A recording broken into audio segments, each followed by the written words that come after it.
Before we get deep into theory, it's important that we define what an A employee really is and the influence he or she has on teamwork. So I begin with a confessional. Back when I was a new leader, I thought an A employee was someone who worked long, hard hours, knew their equipment, and did whatever I asked them to. One of my operators in particular, I considered an A employee. Every year, when it came time for his review, I thanked him for his hard work and gave him that label, an A.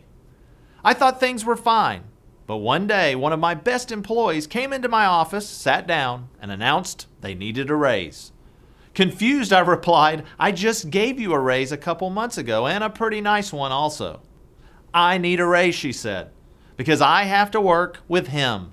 Now, him was my A employee. Granted, I knew he was a little intense at times, but I considered him an A because he got so much work done, or at least I thought he did.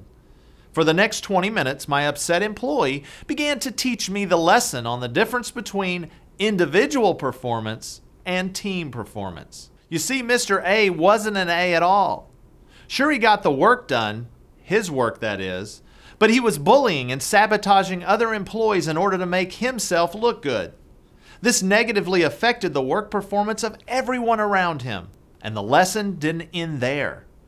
Once I became aware of teamwork performance versus individual performance, I began to lead much differently. I began to immediately document his unacceptable behavior. Unfortunately, he refused to change, and we eventually had to part ways. But here's the great part of the story. When I replaced him, morale instantly and dramatically improved, and the equipment that was routinely breaking stopped breaking. Some of the equipment even began to work 8 times faster. Turned out my A was purposely breaking the machine to get more overtime. Soon the relief team members began to actually work as a team. Soon we were getting jobs done twice as fast, and productivity skyrocketed. Over the years, I've developed this mathematical illustration to explain the lesson I learned to determine what a true A employee is. In this first circle, I've included my early career mishap. Meanie Mo, or as we like to call him, Mr. A, is in the middle, with his coworkers represented by circles around him. Of course, in this situation, the silly leader thought Meanie Mo was an A. Unfortunately, Mo drove down the performance of all around him. If we apply mathematics and the power of X to this illustration, you will notice that the total quotient of the team is actually a C+. It's basically affected by Mo since he is the leader of the group.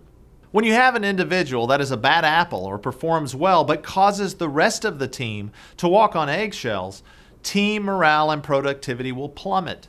You will ruin your reputation as a leader if you don't quickly manage this employee, and you will lose valuable employees you can't afford to lose to keep business a success. Now let's look at another illustration. We'll use the same circles, but replace Mo with what we call an upwardly mobile B. Maybe not someone with Mo's experience and perceived level of skill, but someone who makes those around them better. These type of employees help out when they're not busy. They contribute ideas, increase morale, and constantly look for ways to improve themselves and the team. I don't know about you, but I would rather have an upwardly mobile B than a Mo, even if Mo's skill and experiences were much broader. Now, mathematically, if you add these two equations together from both situations, you'll actually find that Group 2 is much higher than Group 1. I learned a lot about leadership during this experience. I hope my transparency helps you better understand the true meaning of an A employee. This experience also helped me realize that an individual's performance is just one aspect of their total job performance. A true measure of an A is how they perform within the confines of the team, not independently of the team.